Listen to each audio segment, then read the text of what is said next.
नमस्कार. श्री स्वामी समर्थ सर्वांना.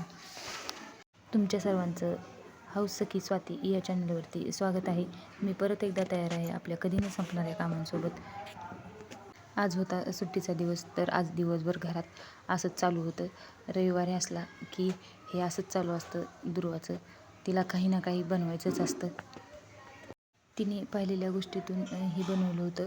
थोडंफार पालखीचं कसं नियोजन असतं तसं तिने हे बनवलं होतं. आणि दिवसभर हा पसारा चालूच असतो, पण थोडंफार ओरडलं की मग ती जेवायला तरी उठते किंवा मग तो केलेला पसारा आवरते. पण तिचं असं आहे की हे करायलाच खूप वेळ घेते. त्यानंतर तिला तिचं आवरायचं म्हणलं की नको वाटतं.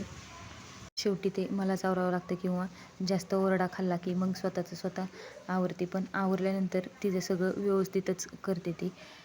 अशी आहे आमची दुर्वा. त्यानंतर संध्याकाळी सगळ्यांना खायचा होता मसाले भात. माझ्या हातचा मसाले भात सर्वांना आवडतो. साधाच करते परंतु त्यांना सर्वांना आवडतो. मग त्यांनी सगळे म्हणत होते की मम्मी आज मसाले भात कर.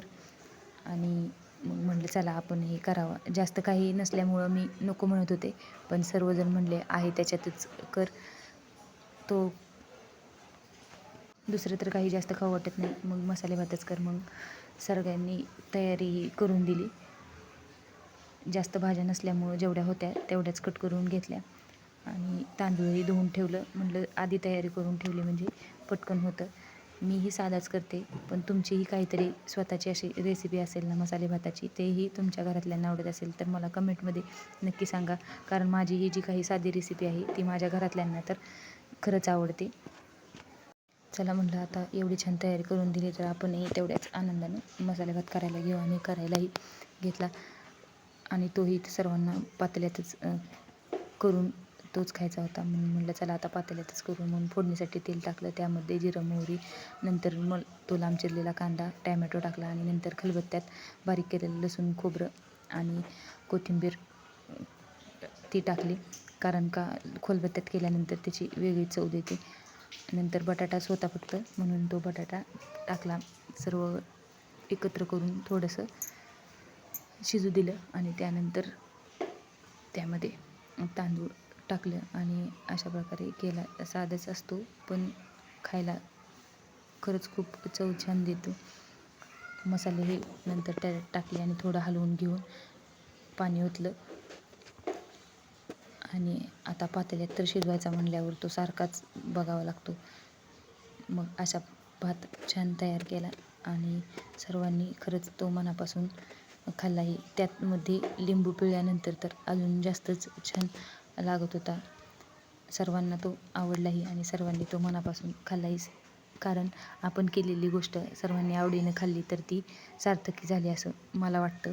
नाहीतर सहसा तर हे आवडत नाही, हे असंच झालं तसंच झालं असंच चालू असतं आमच्यात. पण सर्वांनी मनापासून खाल्लं की खरंच मनाला बरं वाटतं. आणि त्यासोबत पापड, उडदाचे पापड तळले होते. म्हणलं दोन्हीही आपलं छान जेवण होईल. सर्वांनी छान जेवणही केलं. विचारलंही सर्वांना मी की कसं झालं आहे, तर सर्वजण म्हणले छान झालं आहे. आणि नंतर संध्याकाळी थोडं सर्वजण जेवण केल्यानंतर गप्पा मारत बसलो. तर मुलींचं तर चालूच असतं, हे असं केलं ते तसं केलं. त्यासोबत आपणही जरा बोललो की आपल्यालाही बरं वाटतं. दुर्वानी सर्वांना सकाळी जे तिने बनवलं होतं ते तिचं दाखवायला चालू होतं. तिला तिनं बनवलेलं सगळ्यांना दाखवायला खूप आवडतं. आणि तिने जे काही बनवलं होतं ते तिच्याकडे असलेल्या साहित्यातून आणि तिच्या निरीक्षणातून तिनं ते बनवलं होतं. तिला कुणीही काही सांगितलेलं नव्हतं. आमच्या दुर्वाचं असंच चालू असतं दिवसभर. आणि त्यामुळं आमचा सुट्टीचा दिवसही कसा जातो तेच आम्हाला काही कळत नाही. तुम्हाला जर माझे असेच साधे व्हिडिओ आवडत असतील तर एक छानशी कमेंट करा आणि चॅनलला सबस्क्राईब करायलाही विसरू नका. कारण त्यामुळं मला आज असेच व्हिडिओ बनवण्याचं प्रोत्साहन मिळेल. आणि पुन्हा भेटू अशाच एका छानशा व्हिडिओमध्ये.